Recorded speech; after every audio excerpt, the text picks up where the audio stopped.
messieurs, bonsoir. Place au titre. Dans le cadre du suivi de la campagne agricole 2016-2017, la ministre de l'Agriculture effectue une visite dans la wilaya du Trarza pour s'enquérir de l'état des périmètres agricoles cultivables. Lancement à Zouéra du réseau d'extension de communication Nord par le ministre de l'Emploi, de la formation professionnelle et des technologies de l'information et de la communication. Pas moins de 92% des habitants de la planète vivent dans les lieux où les niveaux de qualité de l'air extérieur ne respectent pas les limites fixées par l'Organisation mondiale de la santé. Merci de vous joindre à nous. Le ministre de l'économie et des finances, Mokhtar Ould Ndiaye, a tenu ce matin dans les locaux du ministère une séance de travail avec les membres du groupe Atos français. La réunion s'est déroulée en présence du secrétaire général du ministère, du directeur de l'investissement et de la coopération et de plusieurs sociétés françaises et nationales intéressées par l'investissement dans ce secteur. Plus de détails avec Rapi Ateta. Cette étude de faisabilité d'un projet de création d'un pôle technologique en Mauritanie est réalisée par la société française Atos, spécialisée dans les nouvelles technologies des communications et de l'information, mais en exergue avec précision les domaines technologiques prometteurs à l'investissement dans notre pays. Au cours de cette réunion consacrée à la présentation de cette étude de faisabilité, le ministre de l'économie et des finances, Mokhtar Ould Ndiaye, a exprimé au nom du gouvernement mauritanien ses vifs remerciements à l'ambassade et à la coopération française pour les efforts appréciables déployés en faveur de la réalisation de l'étude. Le gouvernement sera disponible pour encourager, mobiliser le privé mauritanien à adhérer à cette entreprise et de vous exprimer en réalité notre intérêt à faire aboutir ce travail dans les meilleurs délais et de respecter ce calendrier déjà qui fixe le 1er janvier 2017 comme une date pour le lancement effectif de la première phase de cette technopole mauritanienne. Rappelons que la création d'un pôle technologique en Mauritanie s'inscrit dans le cadre des politiques du gouvernement visant l'encouragement et l'accès des sociétés actives dans le domaine à notre marché local, afin de transférer ses expertises et d'améliorer la performance des ressources humaines nationales. Cap à présent dans la wilaya du Trarza où la ministre de l'Agriculture, Lemina Mintel Khotob Oulemoma, a visité aujourd'hui la ferme de Pourier dans le cadre de la tournée qu'elle effectue actuellement dans la wilaya du Trarza pour s'assurer du suivi de la campagne agricole 2016-2017. Mamadou Gueye. La ministre de l'Agriculture, Mme Lemina Mintel Khotob Oulemoma, s'est rendue ce matin à la ferme de Pourier. Et c'est dans le cadre de la tournée qu'elle effectue actuellement dans la wilaya du Trarza pour assurer le suivi de la campagne agricole 2016-2017. Sur place, la ministre a suivi des démonstrations en matière de lutte contre les végétaux nuisibles au niveau des secteurs de cette ferme, créée en 1971 comme ferme pilote publique pour l'introduction de la riziculture dans le pays. Elle a par la suite suivi des explications techniques du directeur général de la ferme. Selon le directeur, la ferme de Pourier constitue un espace d'intégration des franges fragiles dans la vie active, telles que les coopératives agricoles et les diplômés chômeurs, précisant qu'elle sert aussi de cadre pour l'expérimentation des techniques agricoles modernes. Il a souligné les expériences faites au niveau de la ferme relatives à l'introduction du maraîchage, notamment de la pomme de terre, suivant des normes d'irrigation modernes. Les surfaces exploitées au cours de l'actuelle campagne agricole dépassent 1500 hectares, dont 600 ont enregistré des opérations de lutte contre les végétaux nocifs. La ministre s'est rendue par la suite dans l'affluent de Mbalala, qui s'étend sur 7 km, dans le cadre de son programme relatif à l'aménagement de l'affluent, afin d'irriguer 1300 hectares sur autofinancement de l'État, à hauteur de 407 millions de guillards. Elle a visité aussi des échantillons des opérations de désenclavement des zones de production et des localités agricoles dans la Mokata de Rosso, où elle a donné des instructions aux services compétents relatives à la nécessité de bien mettre en œuvre ce programme afin de faciliter l'arrivée des intrants agricoles aux cultivateurs. Le délégué régional de l'agriculture rappelle ici les réalisations accomplies par le département de l'agriculture dans la wilaya du Trarza. Il s'agit d'un certain nombre d'actions qui ont été menées dans le cadre du lancement de la campagne agricole. Et parmi ces actions très importantes, ces ouvrages qu'on avait visités, particulièrement le grand ouvrage de Haftout Sahli que vous avez vu hier, qui a permis de mettre en valeur cette année une superficie de plus de 5000 hectares, et l'ouvrage aussi d'Amblal qui est au niveau de Rosso qu'on vient de visiter, qui s'étale sur 12 km, avec 7 km sur une largeur de 12 mètres, et permettra d'irriguer à peu près 800 à 900 hectares, et aussi un lot de périmètres maraîchers qui n'avaient pas une possibilité d'accéder à l'eau. Je pense que c'est des actions qui sont très importantes. Ils ont été accompagnés par d'autres actions de désenclavement qui sont très importantes, qui ont permis à certaines collectivités qui pratiquent l'agriculture, qui pratiquent la pêche, d'accéder à leurs activités quotidiennement et aussi d'accéder à leurs besoins dans la ville. Je pense que c'est des actions qui sont très importantes et actuellement on est en train d'améliorer un peu ces actions-là parce qu'il faut qu'elles soient pérennes, particulièrement le désenclavement qui est annuellement réalisable. Donc on va essayer de consolider ce qui a été fait pour qu'on puisse avoir vraiment des infrastructures pérennes. Restons à l'intérieur du pays, plus précisément dans la wilaya du Térizamor, où le ministre de l'Emploi, de la formation professionnelle et des technologies de l'information et de la communication a supervisé le lancement de l'extension du réseau de communication du Nord. Une extension financée par l'Agence pour l'accès universel aux services de base et dont l'exécution est confiée à la société de télécommunications Shingitel Nuji Rabiadeta. C'est par la pose de cette première pierre que le ministre de l'Emploi, de la formation professionnelle et des technologies de l'information et de la communication, Dia Mokhtar Malal, a lancé l'extension du réseau de communication du Nord qui va relier Zouerat à Bir Mougrain et Ain Bentili. Une extension qui permettra aux populations de la zone d'avoir accès à l'Internet et au téléphone portable. À cette occasion, le ministre a, dans un mot pour la circonstance, précisé que cette réalisation va contribuer à désenclaver de vastes zones du nord du pays et les développer conformément aux vœux du président de la République, Mohamed Abdelaziz. Le coût global du projet, qui s'inscrit dans l'optique des préoccupations du gouvernement, s'élève à 1,6 milliard d'ouguiyas et favorisera le développement au sein de cette zone. Pour sa part, le directeur général de l'Agence pour l'accès universel aux services de base, Sidi Mohamed Oulmah, a indiqué que cet acquis s'intègre dans la vocation de l'agence qui a déjà permis d'offrir l'eau et l'électricité au niveau de plusieurs localités du pays, donnant ainsi aux citoyens l'accès aux services de base.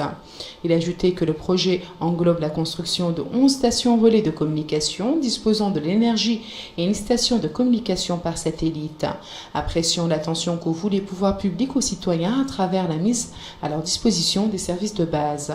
De son côté, le directeur général de la société Shingitel, Din Othman Abdelrahim, a mis en exergue les relations mauritano-soudanaises, soulignant que sa société mettra les moyens modernes nécessaires à la disposition du projet. En marge de sa visite, le ministre de l'Emploi, de la formation professionnelle, des technologies, de l'information et de la communication, en compagnie des autorités administratives et sécuritaires de la wilaya du Térizamor, a rendu hommage au commandant feu Souedat Ouloueddadi qui a perdu la vie en protégeant sa patrie.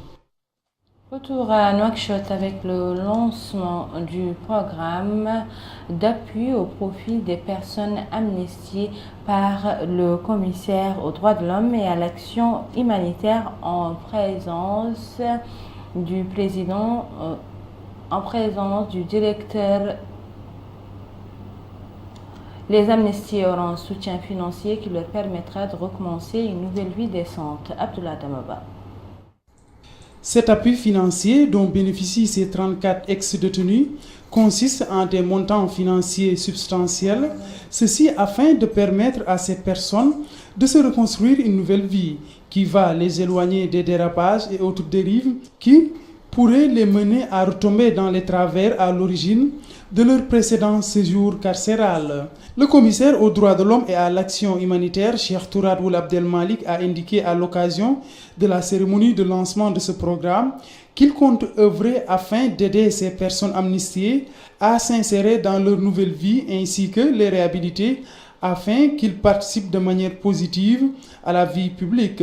Il a en outre souligné que l'exécution de ce programme s'inscrit dans le cadre des préoccupations du président de la République qui accorde une attention particulière aux personnes vulnérables. Les bénéficiaires de ces montants financiers auront l'occasion de se racheter et saisir cette opportunité qui leur est offerte afin d'envisager leur nouvelle vie sous de meilleurs auspices. Le deuxième contingent de pèlerins mauritaniens a regagné hier soir Nouakchott en début de soirée. Le contingent, composé de 500 pèlerins, est de retour au pays après avoir accompli l'obligation du Hajj au titre de l'année 1437 de l'Hégire dans d'excellentes conditions.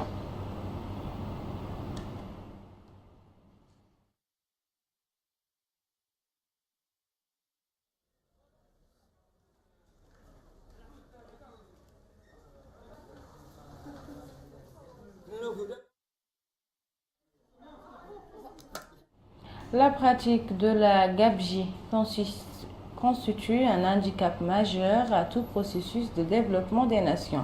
En Mauritanie, l'État a mis en place un important arsenal juridique et a créé des institutions visant à éradiquer ce phénomène contre-productif économiquement parlant.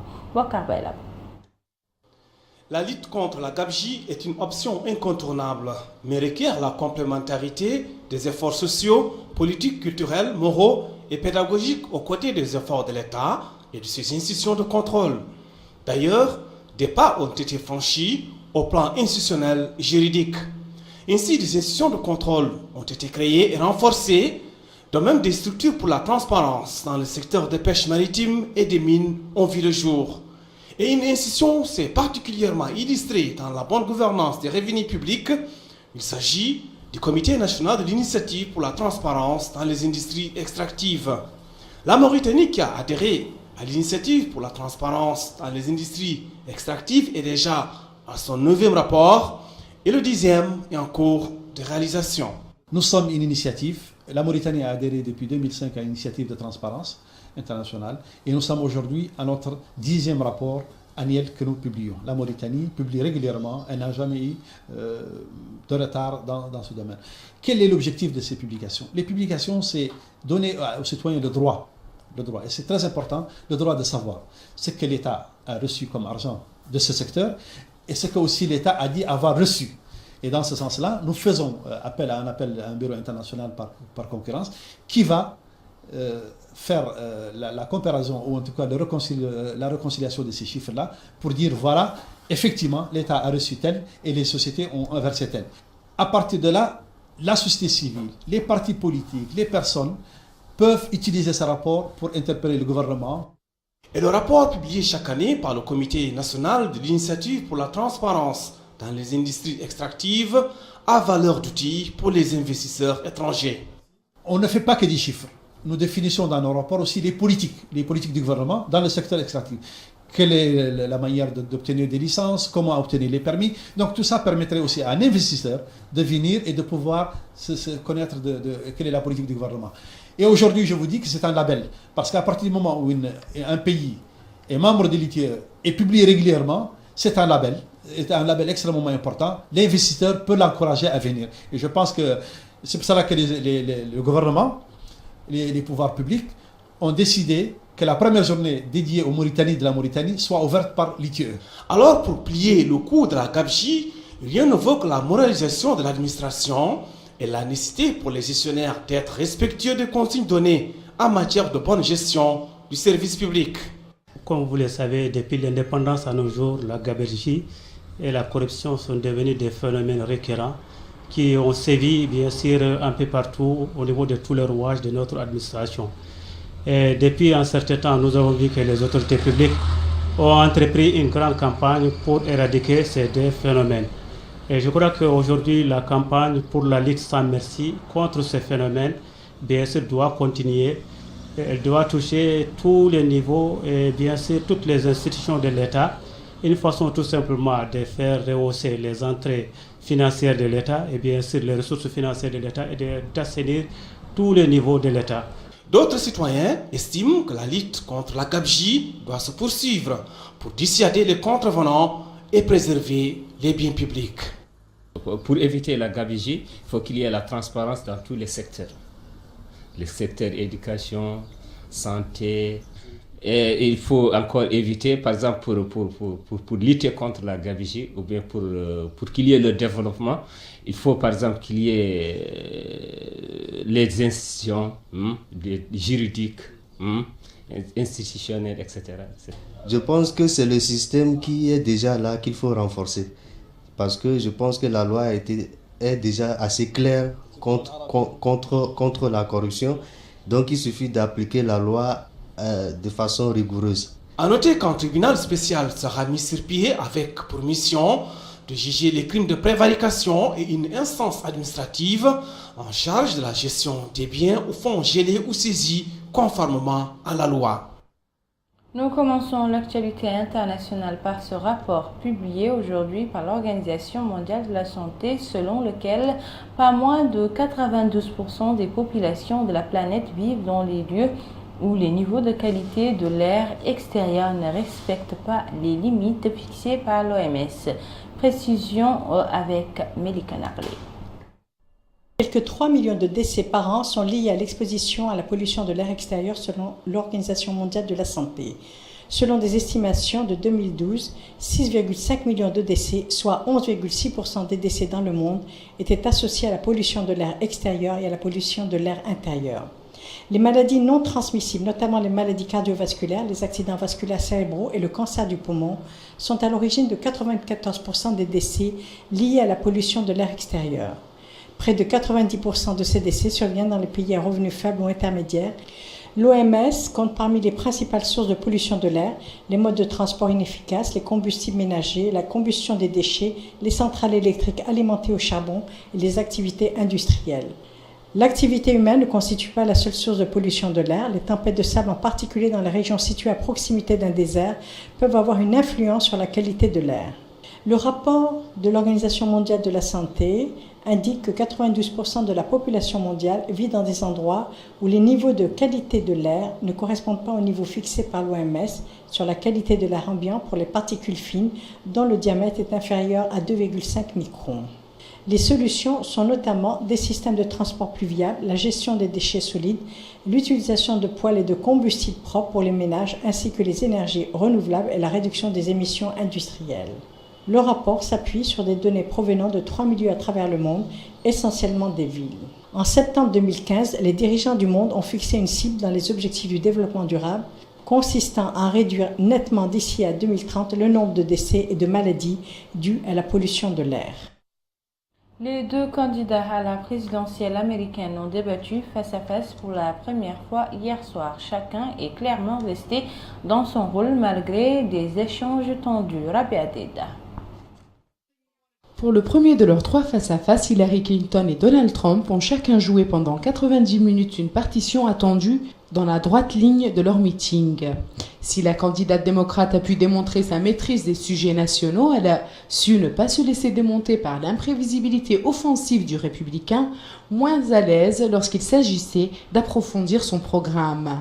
Hillary Clinton a longuement préparé ce débat ces derniers jours et cela s'est vu. Décidée à jouer de ses points forts, elle a montré avec aisance sa capacité à développer plus qu'un simple slogan dans des domaines comme la cyberdéfense. Donald Trump, comme attendu, a fustigé une politicienne typique avec des discours pas d'action, ajoutant « Vous avez fait ça pendant 30 ans, pourquoi commencez-vous à penser à ces solutions maintenant ?» La candidate a cependant trouvé une formule qui a fait mouche en déclarant à propos de l'accord de libre-échange « Donald, je sais que vous vivez dans un monde à part, mais ces faits ne sont pas exacts. » Les deux candidats se sont rendus coup pour coup. La tension était à son paroxysme lorsque chacun s'est lancé à la figure le boulet qu'il traîne à leurs pieds dans cette campagne. Je n'ai aucune raison de croire qu'il rendra jamais public ses déclarations de revenus parce qu'il a quelque chose à cacher, a-t-elle déclaré. Je vais montrer ma déclaration de revenus contre l'avis de mes avocats dès qu'elle rendra public les 33 000 emails qu'elle a effacés, a-t-il lui lancé, en référence à l'utilisation illégale d'une messagerie par Hillary Clinton lorsqu'elle était secrétaire d'État de Barack Obama. Hier en Colombie, signature d'un accord de paix entre les FARC et le gouvernement. Cet accord met fin à plus d'un demi-siècle de conflits armés. Mamadou Gueye. Le président colombien Juan Manuel Santos et le commandant-chef des forces armées révolutionnaires de Colombie, FARC, Rodrigo Londoño, plus connu sous le nom de guerre de Timochenko, ont signé un accord de paix. Le texte de 297 pages conclu à la fin d'août à La Havane met un terme à 52 ans de conflit armé, la plus longue guerre civile en Amérique latine. Les deux hommes ont paraphé ce traité, négocié pendant 4 ans à l'aide d'un stylo fabriqué à partir d'une balle, avant d'échanger le premier poignet de main sur le sol colombien, devant plusieurs centaines de dignitaires. L'accord prévoit la démobilisation des FARC et sa transformation en parti politique. Près de 2500 personnes invitées à se vêtir de blanc ont assisté à la cérémonie organisée pour l'occasion sur l'esplanade du centre de convention de Carthagène des Indes, station balnéaire considérée comme la perle des Caraïbes. Parmi elles, des victimes du conflit auquel Timochenko a demandé pardon pour la première fois. Il a ensuite promis une nouvelle ère de réconciliation.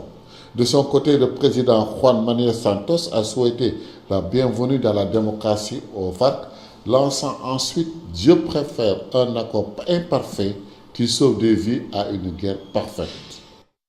Le typhon Meggy, troisième a déferlé sur Taïwan en 2 semaines, accompagné de vents violents et de pluies torrentielles, a fait aujourd'hui 4 morts et plus d'une dizaine de blessés. Emina Abdelaziz.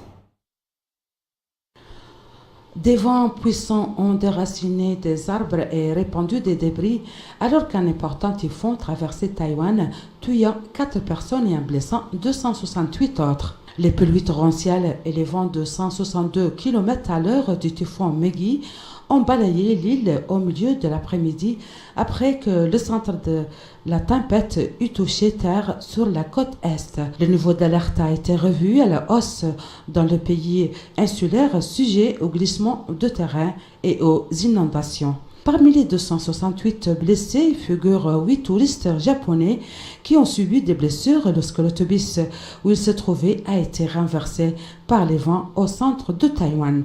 Les 4 morts ont été causés par des chutes fatales et un accident de camion. Plusieurs des blessures ont été provoquées par des chutes ou des objets emportés par les vents. Plus de 11 000 personnes ont été évacuées et environ 3 000 ont trouvé refuge dans des centres d'accueil, selon le Centre des opérations d'urgence. Voilà, mesdames et messieurs, c'était tout pour cette édition. Je vous en rappelle les principaux titres. Dans le cadre du suivi de la campagne agricole 2016-2017, la ministre de l'Agriculture effectue une visite dans la wilaya du Trarza.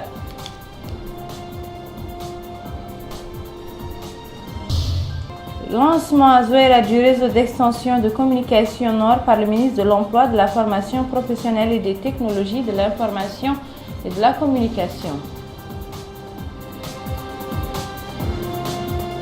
Pas moins de 92% des habitants de la planète vivent dans des lieux où les niveaux de qualité de l'air extérieur ne respectent pas les limites fixées par l'OMS. Ce journal est à présent terminé. Juste après, vous pourrez suivre votre émission Opinion politique avec Ahmed Doubouda.